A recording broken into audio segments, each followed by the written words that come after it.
So today we're taking a look at the CZ-805. Now once again, this weapon was selected by you guys in the comments of the previous video. So if there are any weapons you want to see me take a look at next, don't forget to tell me below. So the CZ-805, now this is a brand new weapon to the series in Battlefield 4, and it was one of the first brand new weapons we actually got to see. This weapon was very heavily featured in the multiplayer reveal on Siege of Shanghai. Now to unlock this weapon you have to get 71,000 points with the assault score. So technically this weapon is actually the last assault rifle you unlock by gaining assault score points. The Ace-23 and the CZ-805 are both unlocked by completing assignments. So first impressions of this weapon. Well, I'll admit I was very excited to get my hands on it. As I said, it was one of the first weapons we saw in the trailers, it's a brand new weapon to the game, and when I first tried this weapon out, it really didn't disappoint. Now of course, in Battlefield 4, the assault class not only has the assault rifles, but also the carbine rifles available to it. So when it comes to close range engagements, I usually take a carbine rifle over an assault rifle. So with the assault rifles, I'm normally looking for a weapon that has that longer range, maybe can take out targets between mid to long range engagements, maybe has a slower rate of fire for a bit more accuracy, and this weapon really seems to have it all. So let's take a look at the stats. So the CZ-805 first came into service in 2009 in the Czech Republic, and has a very similar damage model to some of the other assault rifles in its class, with a maximum of 25 and the minimum of 18.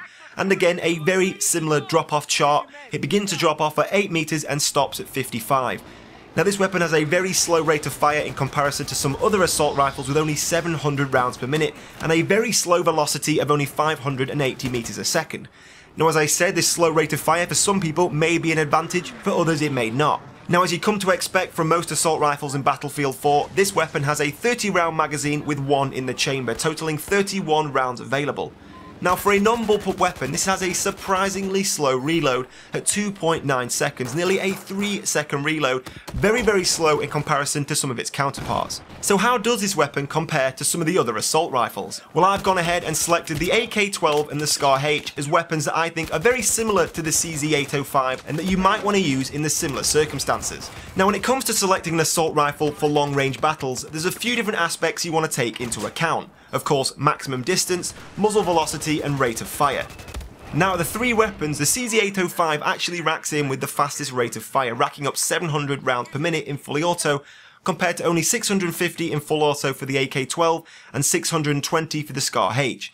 Now as I said, that slowest rate of fire for the SCAR-H may make it more preferable than the others when it comes to long distance, making your recoil much more easy to handle. So when it comes to rate of fire, the CZ-805 actually may be the least preferable weapon.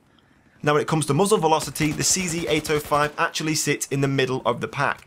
We have the AK-12 at 600 meters per second, the SCAR-H at a very slow 410, and the CZ-805 at 580. Now when it comes to long range firefights, muzzle velocity is very important. You want that bullet to travel to your target as quickly as possible. The slower the bullet, the more lead you have to put on your target, so the faster muzzle velocity means the more accurate and easy your shots are. So the AK-12 is actually the most preferable when it comes to muzzle velocity at distance, with the SCAR-H being very slow. You really have to put a lot of lead on that weapon as it only comes in at 410 meters a second. So the CZ-805 sits in the middle of the pack there, a kind of average muzzle velocity for a long range assault rifle. And of course, finally, maximum distance plays a massive part in choosing an assault rifle for long range battles. The further the distance, the more you can throw those bullets out there and reach further targets. Now the CZ-805 and the AK-12 both have a massive maximum distance for a rifle.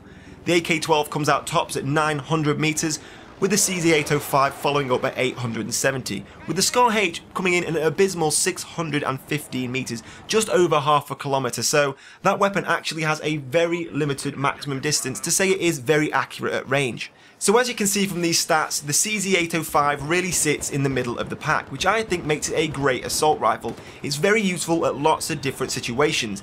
Its rate of fire isn't too slow that at close range you're never going to win those firefights, but it's also slow enough that at long range you can easily take out those targets. And with a maximum distance of 870 meters, you're going to have no problems doing that. So this weapon really is great for a mixture of different situations, which is exactly what assault rifles are designed for. But then if you are going onto a map where you know there's going to be one type of situation you're going to need a weapon for, there are better weapons to recommend. For example, at close range, I would always take the Ace-23 assault rifle over this in close range situations. A higher rate of fire, same damage, but also a very quick reload.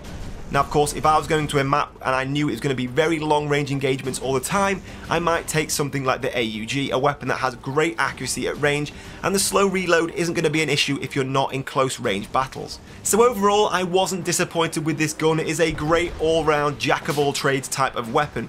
Will it become my go-to assault rifle? Definitely not. There are better guns out there, but it definitely still has its pros. Now, once again, if you did enjoy this video, don't forget to hit me up with a like. It does help me out a lot.